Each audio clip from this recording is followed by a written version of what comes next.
Welcome to the Abrams Boxing Show, powered by Last Out Media and brought to you by www.15rounds.com, the worldwide leader in boxing news. Also, Abrams Boxing PR Media and Broadcasting, the industry standard for boxing media relations and play-by-play broadcasting. Also, check out www.abramsboxing.com, Abrams Boxing on YouTube, as well as M. Abrams Boxing on Twitter and Mark Abrams Boxing on Instagram.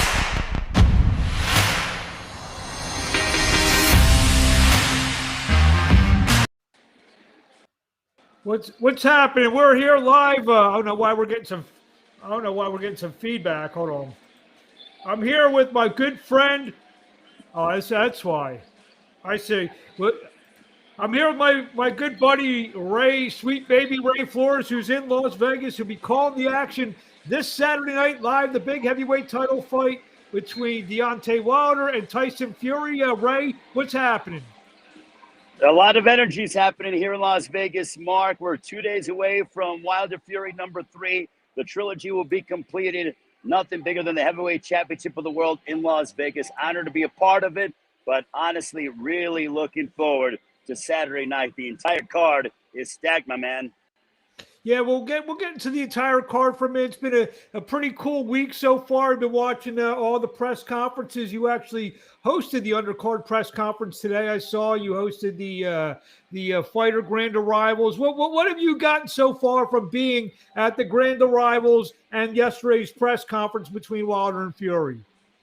Both guys are focused. Both guys are focused and dialed in their own way. Tyson Fury is a comedian. He likes to be jovial. He likes to try to get under the skin of his opponent.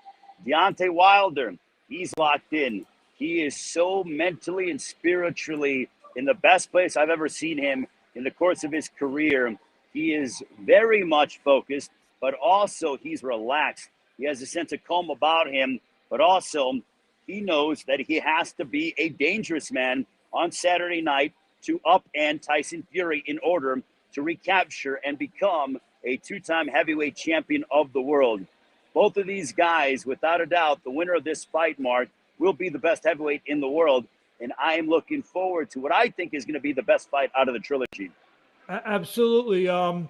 You were at both fights. Obviously, the second fight was at the MGM Grand where you are at now. 48 hours away, I guess. Maybe ring walks are between 50 and 51 hours away. Thursday night before big fight. What's the atmosphere? What's the ambiance out in Vegas? Does it yet have that major fight feel, or do you think we'll start getting that more tomorrow? I think we're starting to get it because people are flying in already. You know, people were flying in this afternoon. I mean, obviously, I was here early in the week with the Grand Arrivals, as you so eloquently pointed out. But, you know, a lot more people are coming in today and even later tonight. And we have the weigh-in tomorrow. So, obviously, that's going to be when mostly everyone in the media is here and TV production people are in the house. So I'm getting that vibe. I started getting that vibe around 3 or 4 o'clock today after the undercard press conference that more people are coming in.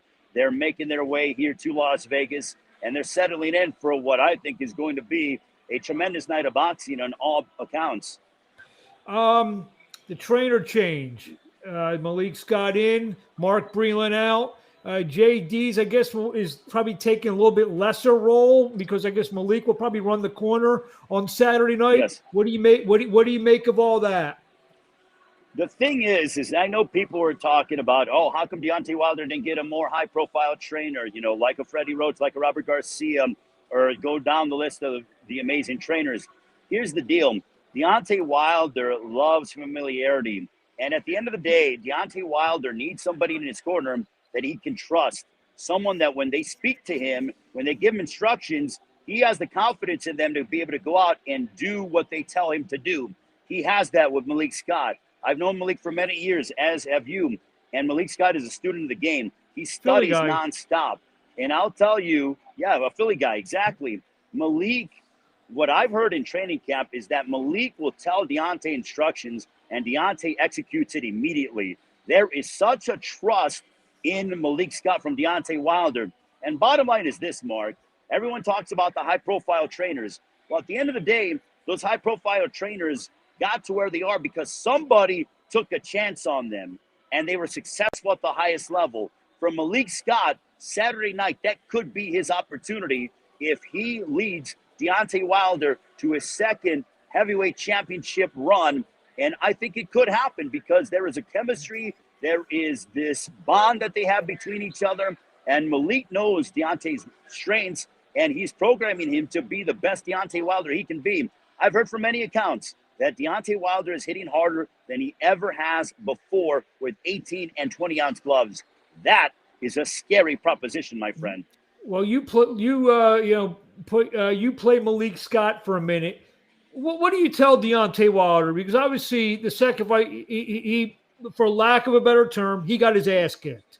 So how in the grand scheme of things does he kind of turn that around and make this a more competitive fight? You know, obviously he's got the big eraser, so I mean, he may not even have to be that competitive. He just needs one split second to turn everything around. But that being said, what's he have to do to, be more competitive, especially if this fight goes some rounds?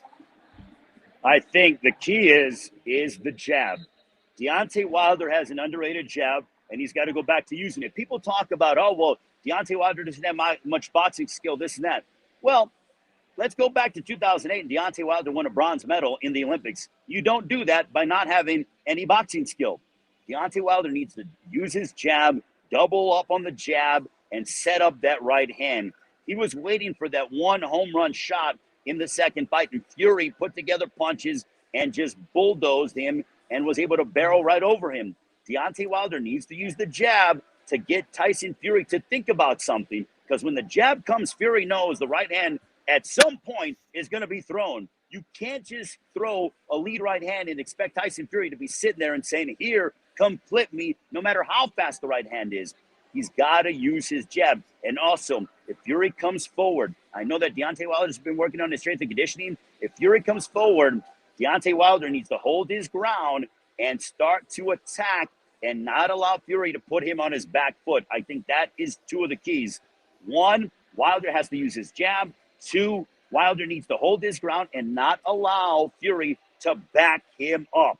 Wilder must be the alpha male and the bully that he has done and demonstrated over the course of his career.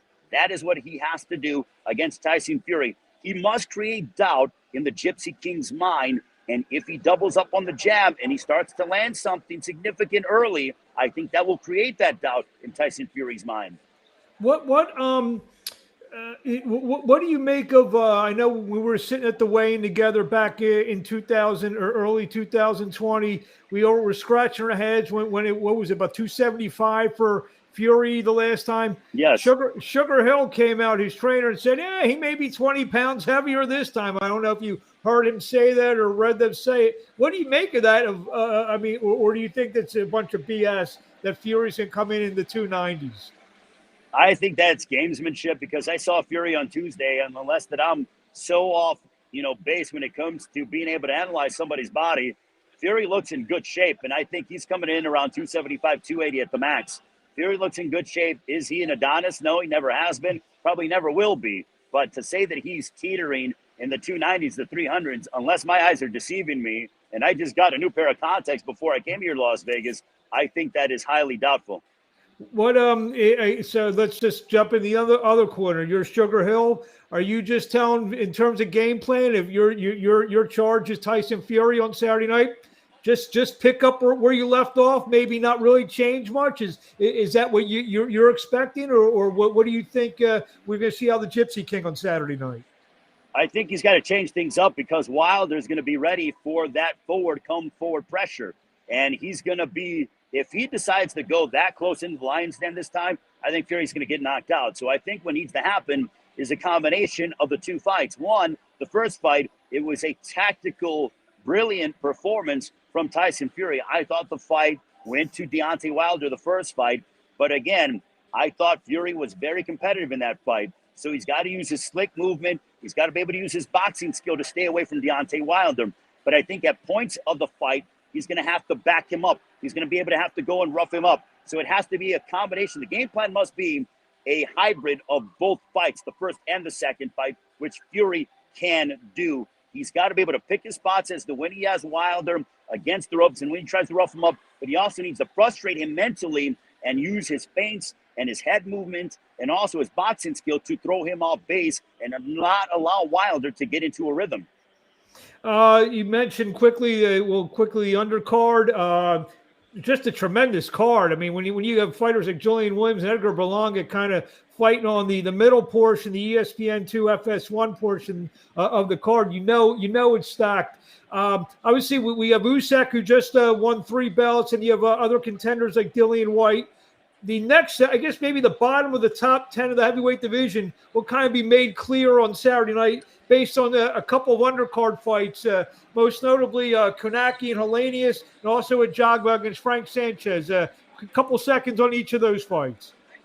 Well, listen, Adam Kownacki is the most focused that I've ever seen him. His wife is expecting their next child, their second child, a couple of days from now. So he realizes that this is an opportunity to rectify that blemish. But he's got to get past Helenius, and he's got to beat him handily.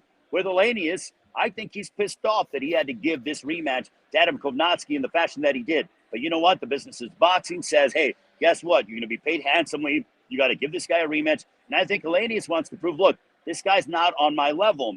For Sanchez and Ajagba, Sanchez is coming from the Cuban School of Boxing. He's working with Eddie Reynoso and the Canelo team in San Diego. He's picked up a lot of traits from those guys in terms of being an aggressive Cuban fighter. For Efe Ajagba, he wants to demonstrate, look, Frank Sanchez, even though he's a Cuban School of Boxing guy, but my power, I'm a physical specimen. I'm going to dominate him and be more physical than him and put him in precarious positions that he's not ready to handle. Sparring and tactics are one thing, but I am a fighter, and I'm going to put you in bad spots, and I'm going to hurt you. That's what I got from all 4 guys during today's undercard press conference. Well, we're going to let you go in a minute, Ray. I know, obviously, there's Brian Kenny, his crew will be in the United States. I know the UK has their own set of broadcasters. Where are we going to be able to hear Ray and Christina? So we'll be for everywhere else around the world. So myself and Christina Ponchu, who I really enjoy working with, I think she is so talented. Terrific. She does a wonderful job. She's a great person as well. So she'll be doing the play-by-play. I will be doing the analysis. And guess what, Mark? And I've been telling people, right before 5 o'clock on the ESPN app and the Fox Sports app, we got 3 fun undercard fights for you. I think Robesi Ramirez is fighting undefeated guy. What are the other 2 fights beside that? Yeah, the other two fights, we'll go ahead and we'll dive into that on Saturday, as I've been so busy when it comes to, top heavy, the last 6 fights on. But you know what? They're all going to be fun. They're all going to be exciting. And like I said, right before 5 o'clock Eastern, tune into the ESPN app, the Fox Sports app. We got 3 fun fights for you for over 2 hours. And then from there, we transition to ESPN2, FS1, then the pay-per-view at 9 Eastern, 6 Pacific time. And then either Christina and I will be conducting the press conference with the winner. So if Fury wins, she'll handle the press conference for Fury. If Wilder wins, I'll handle the post-fight press conference for the Bronze Bomber, Deontay Wilder. But either way, Mark, I think we get a heck of a night of boxing and something that we'll always remember.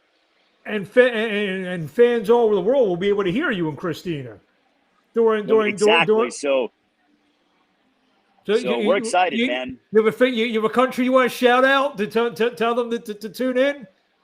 I love Australia. Australia's been very, very good to me, my man. The Australian fans, I love those people, man. They tune in all the time on the fights that I do by myself and working with Christina Poncher. I'm putting on a different hat. You know I don't wear hats because my hair's too damn good, Mark. I'm not going to actually put on a physical hat. And but, you know I'm going to put on my analyst hat on Saturday. The great thing about that, they'll be having their coffee on Sunday morning. They can watch Ray and Christina call the heavyweight championship of the world. What better is that? Listen, I don't think it gets much better than that. You know what? Her and I are very focused. We're determined, and we're going to bring a heck of a show. We're going to bring our A game on Saturday night or Sunday morning. So when you're having your coffee out in Australia, tune in to the Wilder Fury 3 fight, because you're going to get a heck of a night or a heck of a morning and afternoon of boxing. And we're going to be so amped up. We're going to bring you the excitement of Las Vegas right into your living room in Australia and all over the world. waking up with Ray and Christina, watching the heavyweight title fight, drinking your coffee in Australia. It really doesn't get any better. Well, Ray, I know you're a very busy man. You've done an unbelievable job. I watched all the press conferences and grand arrivals. Well, I'm sure you'll be on a lot of in front of a lot of cameras all over the world this weekend. Ray, we thank you for a few minutes of your time, and I know you're probably like 15 feet from a couple roulette tables. Put 20 on red for me. I love it. 20 on red. I'm going to make it happen. And also, Mark, I got to tell you, man, 5 weeks are fun, but we miss you, my man. Hopefully, I'll see you here at the beginning of November for Canelo. Absolutely. Hey, there you go. So I was going to surprise everyone, but we're going to be doing a lot of podcasting live Canelo week from the MGM Grand Canelo and Canelo plant. So we are just a few weeks away from that. But first things first, Ray's got a big job to do Saturday night, the big heavyweight championship of the world, Tyson Fury, Deontay Wilder, the trilogy. Ray, thank you for a few minutes of your time, and we'll talk to you soon.